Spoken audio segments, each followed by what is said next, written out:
Kebenaran itu diwajibkan di dalam Islam.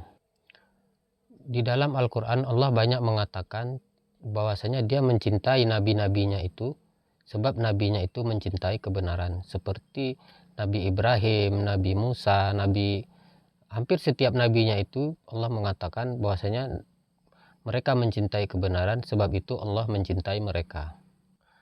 Maka mencintai kebenaran itu adalah sesuatu yang wajib bagi kita. Di dalam ayat lain Allah mengatakan celakalah bagi yang mendustakan kebenaran. Dan di ayat ini diulang-ulang berkali-kali tentang dikatakan celakalah bagi yang mendustakan kebenaran. Bisakah kita mencintai kebenaran? Mencintai kebenaran itu tentulah harus dengan mendalami dan berusaha memahami dengan baik apa itu kebenaran. Ada istilah tidak kenal maka tidak sayang.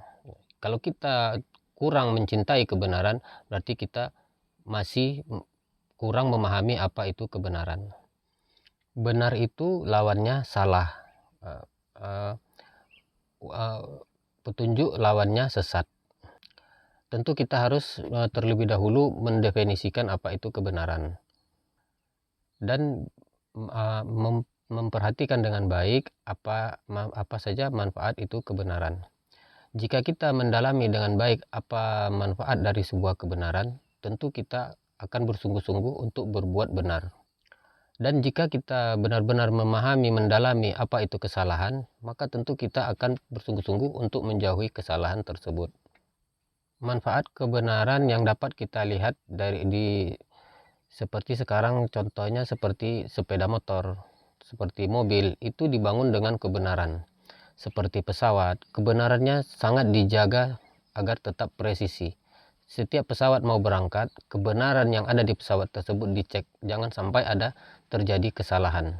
Begitulah pentingnya kebenaran bagi kita manusia. Jika pesawat ada kesalahan, maka keberangkatannya akan dibatalkan. Sebab kebenaran itu harus benar-benar presisi, sebab pesawat rawan kecelakaan. Di sini kita dapat melihat bahwasanya kebenaran itu mendatangkan kekuatan yang sangat menakjubkan.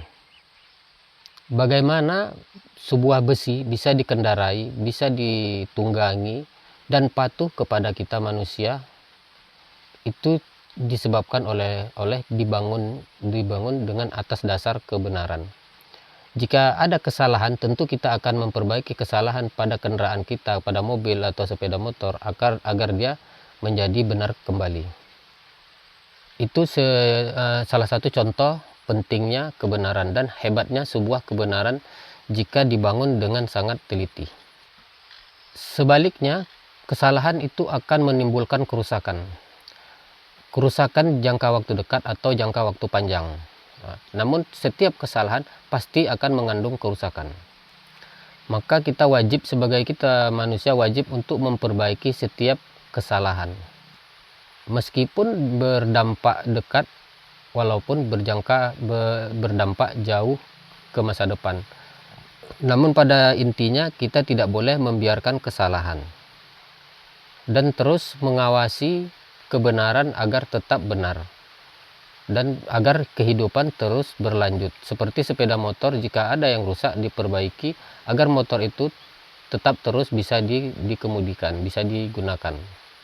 Itulah menakjubkan kekuatan kebenaran yang dibangun dengan baik, sehingga kita bisa mengemudikan besi dengan sangat patuh kepada kita melalui kebenaran ilmu pengetahuan.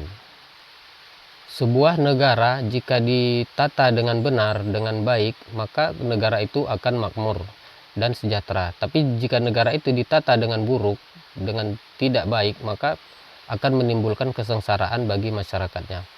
Begitu juga seperti generasi-generasi. Jika generasi itu terus-menerus memperbaiki kebenaran, memperhatikan pergerakan kebenaran, maka generasi tersebut akan menjadi cemerlang dan sangat maju di masanya. Itu segambaran tentang kebenaran, manfaat daripada kebenaran. Tentu banyak manfaat kebenaran yang lain yang tidak kita sampaikan.